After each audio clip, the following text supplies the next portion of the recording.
Ayan, marami kaming alaga na mga ibon. Pag ganitong oras, yan, lumalapit na yun sila dito. Ano sila ngayon, kaya lumabas ako. Andun sila sa puno, naghihintay ng pagkain. Ayan, marami yan sila dyan. Naghihintay. Ayan. Ayan, Tapos, pag magdala na akong pagkain, dilipad na yun sila doon, Eto, dalhan na natin yung pagkain nila. Ito yung pagkain nila, yung pinagugasan ko. Ayan, kasi magsasaing ako. Ayan, ito ang kainin nila. So, ibibigay natin. Tara, tingnan nyo guys. Ayan sila, Ayan. Ayan, ang dami nila, Ayan. Tuwing ganitong oras yan sila.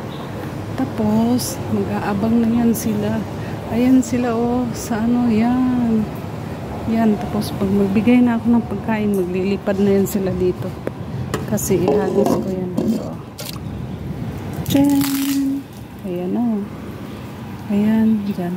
Ayan na sila, Ayan na, bababa na yan sila. Pag wala na ako, iwan natin yung cellphone.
Nagliparan sila kasi nandito ako. Ayun sila.